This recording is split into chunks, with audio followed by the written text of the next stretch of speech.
everyone, hope you guys doing great. Welcome back to my channel. We were talking about the type of mortgage. इस video में हम लोग discuss करेंगे the type of mortgage which is insured and conventional mortgage. So let's talk about the insured mortgage. Insured mortgage के अंदर क्या होता है कि एक पर्सन जो कि mortgage लेना जा रहा है, mortgage लोन लेना जा रहा है, वो पर्सन बैंक के पास जाता है और बैंक को जाके बोलता है मैं इस कंपनी में इस एजेंसी के साथ लिस्टेड हूँ, तो मुझे आप लोन दें।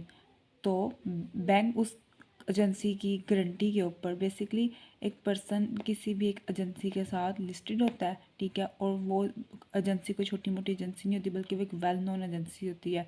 और उस वेल नोन एजेंसी के ऊपर रजिस्टर होने के बाद ऑब्वियसली उसकी कुछ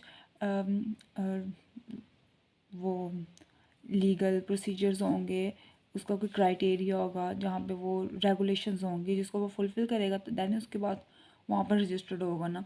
तो उस रजिस्ट्रेशन के बेस पे वो एक एंट्री लेवल, उसमें रजिस्ट्रेशन होने की बेस पर जो बैंक होगा वो उस पर्सन को गारंटी दे दे, उस पर्सन को लोन ले देगा उस रजिस्ट्रेशन की बेस पे क्योंकि उसको गारंटी होगी कि ये बंदा डिफ़ॉल्ट नहीं करेगा और ये मुझे मेरा लोन वापस कर देगा।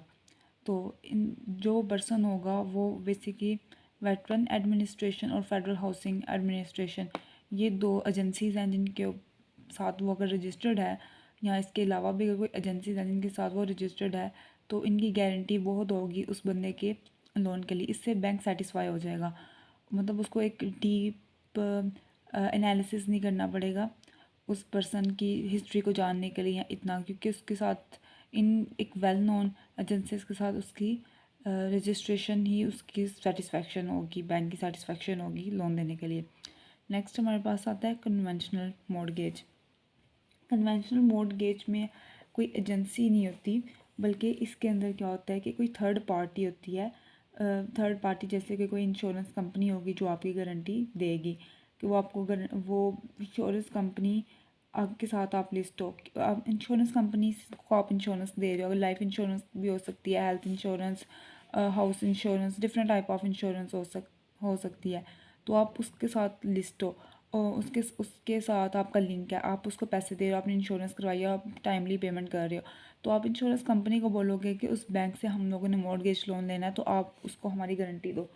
तो वो इंश्योरेंस कंपनी आपकी गारंटी देगी उस बैंक को। वो बैंक सेटिस्फाई हो जाएगा कि हाँ, अगर इसको वो लोन इसको वो इंस्टॉलमेंट्स प्रॉपरली टाइम के ऊपर दे रहा है तो डेफिनेटली वो हमें भी देगा। जैसे कि अगर हम बात करें कि अगर HBL से किसी ने लोन लेना है, ठीक है, तो वो जुबली के साथ जुबली को इंश्योरेंस दे रहा है, ठीक है, उस तो फिर क्या करेगा जुबली, उसको अपनी उसके HBL को गारंटी देगा कि हाँ ये बंदा ठीक है, ये हमारे साथ लिंक्ड है, ये हमें टाइम पे इंस्टॉलमेंट्स दे रहा है, तो आप इसको मॉर्गेज लोन दे दो। तो इससे HBL क्या होगा, वो भी एक सेटिस्फाई हो जाएगा कि हाँ ये इंसान लोन दे मतलब इंस्टॉलमेंट प्रॉपरली दे रहा है, टाइम पे दे रहा है, तो हम इसको लोन दे देते हैं। तो ये दो टाइप्स थी, इंश्योर्ड और कन्वेंशनल, जहाँ पे आप गारंटी यूज़ करते हो मॉर्गेज लोन लेने के लिए और आप बैंक को सेटिस्फाई करते हो उस गारंटी के बेस के ऊपर। आई होप आपको इन कॉन्सेप्ट की समझ आ गई हो। तो प्लीज़ इस वीडियो को लाइक करें, चैनल को सब्सक्राइब करें। Thank you very much.